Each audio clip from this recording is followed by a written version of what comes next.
साला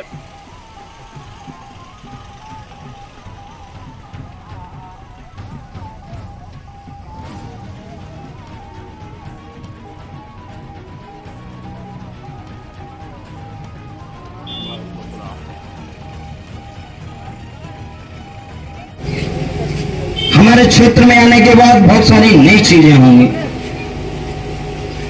और वोट देने के बाद जब ये देखने को मिलता है कि वो तो 5 साल हमें चेहरा ही दिखाने नहीं आए तो बड़ा कष्ट होता है। मुझे नहीं पता अभी तक ऐसा हुआ है, लेकिन मैं अमूमन जब भी अपने क्षेत्र में प्रचार के लिए निकलता था 2 बातें बड़ी सुनने को मिलती थी कि भैया फिर कभी दर्शन मिलेंगे कि नहीं मिलेंगे, कभी 5 साल में आप वोट लेने के बाद आओगे या नहीं आओगे। ऐसे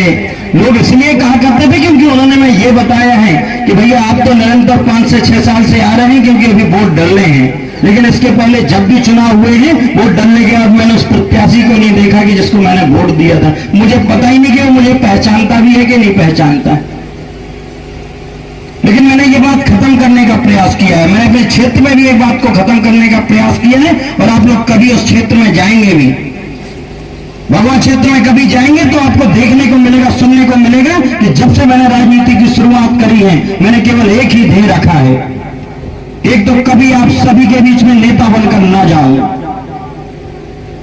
मैं मन में ये लेके निकलता हूं जब भी घर से निकलता हूं कि कभी आपको ये ना लगे कोई नेता आया है आपके बीच में, जब जाऊं तो आप सभी को ये लगे कि हमारे बीच का कोई अपना भाई आया है, कोई बेटा आया है।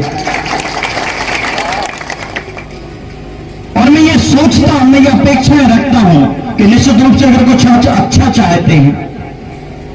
कुछ अच्छा करना चाहते हैं तो सबसे पहले हमारे आपके बीच की दूरियां खत्म होनी चाहिए, संकोच खत्म हो जाने चाहिए। जब आप बिना संकोच के हमसे कुछ कह पाएंगे तब चीजों को और आसान हो सकेंगे। ये इसलिए भी है क्योंकि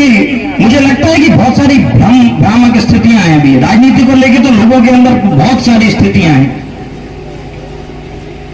और ये कहीं ना कहीं हो सकता है कि किसी न किसी जनप्रतिनिधि की कहीं कमी रही हो। हम क्षेत्र में लोगों के बीच जाए ना, उनसे मिले ना, केवल तब जाए जब हमें वोट चाहिए और हमारे घर घर जाए और उनसे हाथ जोड़े कि भैया हम सब कुछ आपके लिए करेंगे, केवल एक बार आप हमें वोट दे दीजिए। लेकिन वोट लेते समय हमें यह भी तय करना चाहिए कि जो हम उनसे मांग रहे हैं उसके बदले में हम उनको क्या दे सकते हैं, हम उनके लिए क्या देना चाहते हैं और हम पूरा कर सकते हैं क्या।